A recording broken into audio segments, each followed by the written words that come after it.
With all that's been going on in our government over the last few decades, one could be forgiven asking the question, are we still a constitutional republic? We'll ponder this question next on the Constitution Study. There's one thing you have to know wherever you make your stand. Came from a long through line of everyday Americans.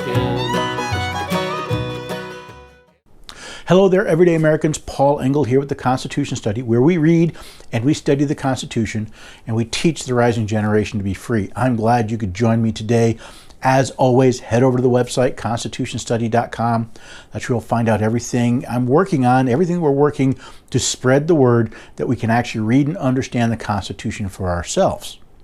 I also want to thank everyone who helped spread the message of liberty and sovereignty that comes from the Constitution. And if you want to help, head over to the website. You'll find ways to share this message with others. Share it with friends, share it with family. I'm putting together some road trips where I will go around the nation sharing this message of liberty and rights and Constitution. And if you want to help, again, go to the website, see where I'm going to be. If you're in the area, please stop by. I'd love to say hello. I'd love to shake your hand, have a nice discussion with another patriot. If you want to help, there'll be ways up on the website you can help make this happen. So let's talk about this constitutional republic stuff. And to understand it, we really have to talk a little bit about how our nation was originally organized. You see, the United States of America is a union of sovereign states organized as a constitutional republic. Now, those are all important pieces. So when you hear someone say, oh, we're a democracy or a republic, well, one, we're not a democracy. And saying we're a republic is only partially correct. So let's break this down a little bit. See, when we declared independence in 1776, you'll read at the end that the colonies are and right ought to be free and independent states, plural. We didn't create a new nation. We created 13 independent countries, independent states. Now, they joined together under the Articles of Confederation, but they had problems. It wasn't working well. So they came, and as we read in the preamble to the Constitution, they wanted to form a more perfect union. See, we are a union of sovereign states. The states created the Constitution to control and set the rules by which they would act together as a union. Part of this was to create a constitutional republic. Now, we're not simply a republic. A republic means that the people elect representatives to pass and execute laws, which we do, both at the state and federal level. However, a constitutional republic means that above that layer, above the lawmaker and the executive branch, is a document called the Constitution. And that Constitution prescribes the boundaries within which that government can work and the limits on it. You see, a republic can pass a law that violates your rights. A constitutional republic cannot pass a law that violates the Constitution. If they do, that law is null and void. And don't just take my word for it. Go to the opinion of Marbury versus Madison, where we get the vaunted judicial review, and you'll notice that it says, by the way, yes, we need to review a law under the understanding of the Constitution, and if the law is in conflict with the Constitution, the law is null and void. But that's a whole other discussion. So why do we ask, or at least I ask, are we still a constitutional republic? For us to truly be a constitutional republic, the Constitution must remain supreme. Article 6, Section 2 of the Constitution says that the Constitution is the supreme law of the land, that laws made pursuant to it are also the supreme law of the land, and treaties made within the power of the Constitution are the supreme law of the land. But notice that hierarchy. The Constitution and laws made pursuant to the Constitution. That means if a law is made that it does not follow the Constitution, not just in form, but in authority, it's not the supreme law of the land, it's null and void. If we sign a treaty and we ratify a treaty that is beyond the power of the United States as delegated to it through the Constitution, that treaty is null and void. Now, that's never been challenged, and I'm kind of curious to see how that would work. But we need to understand that no matter what happens in the federal government, in state governments, in local governments. They are bound by the Constitution. So why do I ask the question, are we still a constitutional republic? Well, take a look at the news. See, more and more our governments are working not within the bounds of the Constitution, but completely outside of it. Let's focus on the federal government because each state has its own unique eccentricities. But the federal government is bound by the enumerated powers. It can only do legally what powers are given to it through the Constitution. You take a look at what the federal government does. I did a search of a website that lists all the federal agencies and departments. You know what I found? 90% of them, I could not find a valid justification for that power in the Constitution. That means those agencies are illegal. In fact, depending on who you talk to, as much as 75 to 80% of the federal budget is spent on things the federal government is not legally authorized to do. And what do we do about it? Well, of course, it gets taken to court, right? The Supreme Court says it's legal. The Supreme Court says it's constitutional, but where in the Constitution, which created the Supreme Court, where is the Supreme Court given final word on what is and is not constitutional? Nowhere. So even go all the way back to 1801, the infamous Marbury versus Madison decision, where we get the vaunted judicial review, which everyone says means that the Supreme Court gets to decide what is and isn't constitutional. Except that's not what it actually says. And you can read my article or watch my video on it. What it says is that, yes, the courts must review a law in view of the Constitution, and if the statutory law is in conflict with the Constitution must win. They must issue their opinion based on the constitutionality of the law. But that doesn't overturn the law. That just says, in this case, this law, in this context, is unconstitutional, therefore we hold such. And that's the end of their legal authority. So we have a federal government doing what it's not authorized to do. We have a Supreme Court that is making up the rules as they want. They're following not the Constitution, but case law. What is case law, you say? It's previous opinions. You might have heard it referred to as stare decisis. It's this idea that courts are bound not to the actual black letter law of the Constitution or even the statutory law, but to this idea of precedent, what the court has found before. Well, guess what? That means, according to Dred Scott, black people are property. That the black man has no right the white man has to observe. See, that's what the Supreme Court said.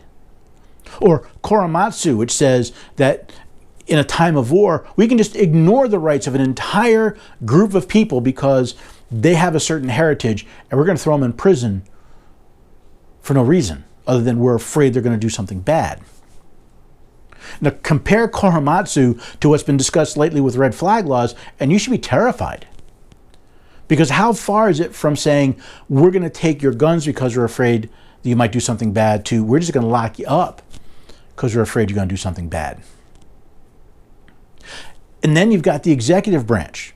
Now, whether it's Obama with his pen on his phone or Trump with his executive order redefining machine guns, rewriting legislation in effect, or the current crop of Democratic presidential candidates, all of which are making promises to do things that are blatantly unconstitutional. Whether it's saying they're going to pass legislation to do this or that. The executive branch doesn't pass legislation. Now, they may use their bully pulpit to influence legislation, but the president doesn't control what legislation gets passed. And if the legislation is unconstitutional, the president's supposed to veto it because it's unconstitutional. So hopefully you'll forgive me if I ask the question, are we still a constitutional republic? Because if we are no longer a constitutional republic, if the Constitution and the rights it protects no longer have any effective force, what protects your rights? What's to prevent the government from saying, we don't like what you say, so we're going to punish you for it? Your right of free speech. Because a court said it's okay? Or to be safe in your homes, to not have the government come kick down the door, search your place, looking for things that they think may be dangerous. A court? A court that's already proven it's much more worried about making life easy for the government than it is protecting the rights of everyday citizens? See, we wrap ourselves in these things like Constitution, Republic, and they're great words. But like the emperor has no clothes, we stand naked before an all-powerful government because we've set aside, and we've allowed them to set aside, the Constitution itself. So now that you're really depressed, what can we do about it? Well, the answer is simple, although it's not easy. See, the first thing we have to do is we need to educate ourselves. If we're going to be a constitutional republic, we need to know what the Constitution says. Each and every American, and in fact, each and every resident of this country, whether you're a citizen or not, should read and study the Constitution, understand their rights. Because the government doesn't. The government's going to put their agenda above your rights. Just read some of my articles and you'll see they do it all the time. But see, if you know what your rights are, if you recognize that, you know what, a warrant issued on hearsay is not due process. If you learn that the government can't simply take stuff from you, and I don't simply mean take it, they can't deprive you of its value, except for public use, not public purpose. And when they do, they have to compensate you for it. That you have a right to say what you want, to associate with who you want, and that means to not do business with who you don't want to do business with. Now, we may find some people's opinions of who they should and shouldn't do business with offensive. That's part of living in a free country. You're going to be offended. The idea is you change their minds. You don't get government to force them to do it. Otherwise, we don't live in a constitutional republic. Because if we won't protect their rights, who's going to protect ours? See, once we understand the Constitution, once you have a much better grasp of what it says and what it means, then we can do the next step. The people in our state capitals and in Washington do what they do because we've trained them over the decades that is how they get reelected. Promise us goodies, send money home, vilify the other person. That's all most Americans really care about. So if we want the people who represent us to be a better class of people, we have to demand it. That means actually talking to candidates and having them prove how they've stood up for the Constitution. Not just talked a good talk, but walked a good walk. And if they're in office and they don't fulfill their oath to support the Constitution, then they're unfit for office. And we should remove them. How do we remove them?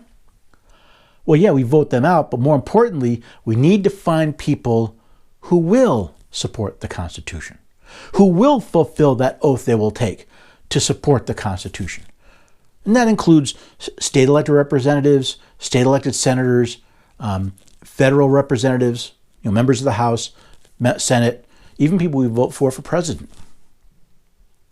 We need to demand not only that they not pass unconstitutional laws, but that they exercise their oversight of the judiciary legitimately. Meaning if a justice or a judge is not behaving properly, they need to be removed. That is one of the jobs of Congress. It's one of the reasons Congress, our elected representatives, have so much power. They're elected by us. We really need to better understand what we're doing before we start throwing out large parts of the Constitution because we're afraid or because someone has some really good rhetoric. I spend an awful lot of time these days looking at what people do in relation to the Constitution. And sadly, yes, sometimes I get depressed.